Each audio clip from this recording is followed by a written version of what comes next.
கர்த்தருடைய பரிசுநாமத்துக்கு ஸ்தோத்திரம் உண்டாவதாக. தேவன் தாமே உங்களை ஆசீர்வதிப்பாராக. இந்த காலை வேளையில நீங்க எல்லாரும் நல்லா இருப்பீங்க என்று நான் விசுவாசிக்கிறேன். இந்த காலையில வேலையில நல்லா எழுந்து ஜெபம் பண்ணீங்களா? ஸ்தோத்திரம். நல்லா வேத வாசித்தீங்களா?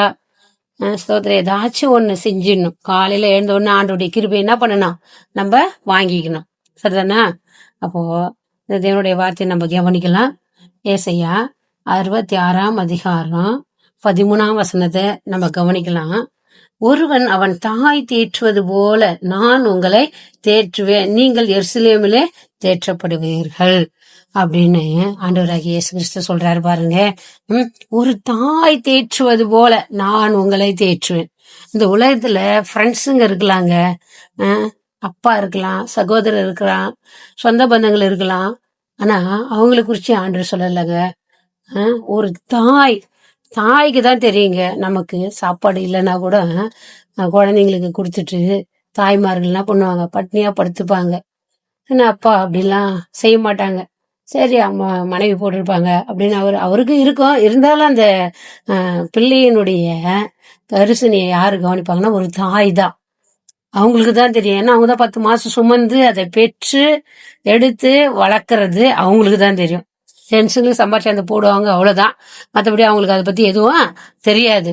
ஆனா ஆண்டவராகிய இயேசு கிறிஸ்து சொல்றாரு பாருங்க, ஒரு தாய் எப்படி தன் பிள்ளைகளை தேற்றுறாங்களோ அது போல நீங்கள் ஆண்டவர் என்ன பண்ணுவாரோ தேற்றுவாரா. எங்க? எருசலேம்ல, பரலோகத்துல, ஆலயத்துல, துதிக்கிற இடத்துல, கஷ்டத்தின் நேரத்துல ஆண்டவர் நோக்கி கூப்பிடும் போது அவர் தீற்றுவாருங்க.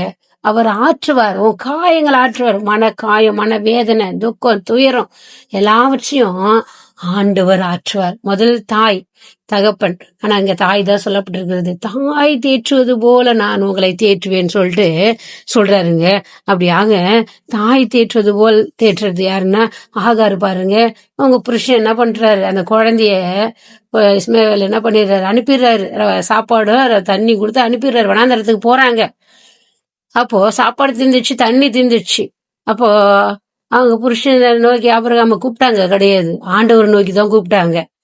ஏசப்பா அப்படின்னு அந்த ஆண்டவர் பாருங்க, அந்த ஆகாரையும் கூப்பிட்டாங்க, அந்த பிள்ளையும் கூப்பிட்டுச்சு. அப்ப அவர் அதை கேட்டு என்ன பண்ணாரு பாருங்க, அப்படியே தண்ணி கொண்டு வந்து கொடுத்து அதை தேய்ச்சினாருங்க.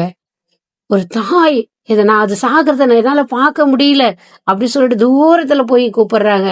ஆண்டவர் பிள்ளைய சத்தத்தையும் கேட்டாரு, ஆகாரின் சத்தத்தை கேட்டு அதுங்களுக்கு தண்ணீர் கிடைக்கும்படி ஆண்டவர் ஆசீர்வதித்தாரு. யோசிப்பு சகோதரர்களால என்ன பண்ணிட்டாரு, தள்ளப்பட்டாரு, குழியில கொண்டு போய் போட்டுட்டாங்க. கத்துறாரு, ஆனா உதவி செய்யலங்க. ஆண்டவர் நோக்கி கூப்பிட்டாரு. ஆண்டவர் பாருங்க, அதுக்கப்புறம் இஸ்மேல் ஜனங்க வந்தாங்க. அவங்க கிட்ட என்ன பண்ணாங்க, சகோதரர்கள் விற்று போட்டுட்டாங்க. அப்புறம் அவருடைய சாப்டர்லாம் பெருசு. யோசேப்ப யாரு தேற்றினாரு? கர்த்தர் தான். யோசேப்போட கர்த்தர் இருந்தாருங்க, அவர் தாங்க தேற்றுறாரு. அதே மாதிரி தாவீது, சவுல் பார்க்கும்போது சவுல் என்ன பண்றாரு, தாவீதை கொல்லணும்னு நினைக்கிறாரு. எப்படியோ கொண்டு போடணும்னு நினைச்சிட்டே இருந்தாரு. ஆனா ஆண்டவருடைய கரம் தாவீது மேல இருந்துச்சுங்க. அதனால என்ன பண்ண முடியல, அவரை சாகடிக்க முடியவே இல்லை. இவ்வளோ ட்ரை பண்றாரு, சொந்த மருமகன் தான். ஆனாலும் எப்படியா என்ன பண்ணிடணும், கொண்டு போட்டுடணும் அப்படின்னு சொல்லிட்டு சவுல் என்ன பண்றாரு, எத்தனை பண்றாரு. ஆனா முடியல. ஆண்டுடைய கரம், ஆண்டுடைய அபிஷேகம் ஒருத்தர் மேல இருந்துச்சுன்னா ஒண்ணுமே பண்ண முடியாது. ஆண்டவர் தேற்றுவாருங்க உங்களை. நம்ம தாய் கொஞ்ச நாளைக்கு தான் இருப்பாங்க, தகப்பன் கொஞ்ச நாளைக்கு தான் இருப்பாங்க, ஃப்ரெண்ட்ஸ் கொஞ்ச நாளைக்கு தான் இருப்பாங்க, எல்லாரும் ஒரு நாளைக்கு போயிடுவாங்க. எங்க அப்பா கூட கொஞ்ச நாள் இருந்தாரு, அதுக்கப்புறம் கர்த்தருக்குள்ள நித்திரை ஆயிட்டாரு. சில நேரத்துல நமக்கு ஒரு அப்பா இருந்தா எப்படி இருக்கும்னு நினைச்சேன். ஆனா அதை காட்டிலும் எனக்கு பல அப்பா ஆலயத்துல இருக்கிறாங்க, போகிற இடத்துல அப்பா அங்க இருக்கிறாங்க. அவரு கர்த்தரோட சந்தோஷமா இருக்கிறாருங்க.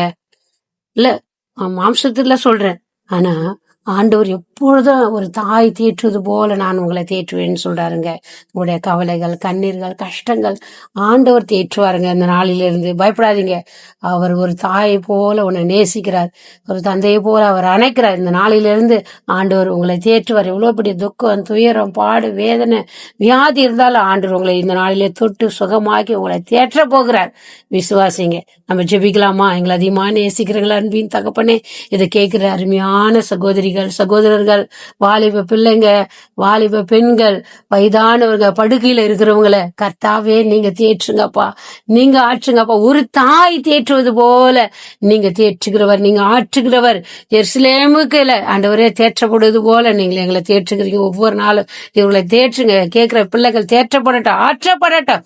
ஆண்டவரே இந்த நாளில் அவங்களுக்கு எல்லாம் அற்புதத்தை அதிசயத்தை செய்யுங்க. எல்லா படுக்கை எடுத்துக்கொண்டு நட சொன்ன மாதத்தில் எடுத்து நடந்தாங்களே, அப்படி வியாதி எல்லாம் சுகமாகட்டும். ஆண்டவரே மன கஷ்டங்கள் நீங்கட்டும். சரீர பலமெல்லாம் எடுத்து போடுங்க. ஆண்டவரே தேர்வு எழுதுகிற பிள்ளைகளுக்கு நல்ல ரிசல்ட் கலந்து வரட்டேன் என்று மனதார நான் இயேசுவின் நாமத்தில் பிதா குமார பரிசுத்த ஆவி நாமத்தில் பிள்ளைகளை மனதார வாழ்த்தி ஆசீர்வதிக்கிறேன் நல்ல பிதாவே. ஆமென். God bless you. கர்த்தர் ஆசீர்வதிப்பாராக. ஆமென். தேங்க்யூ.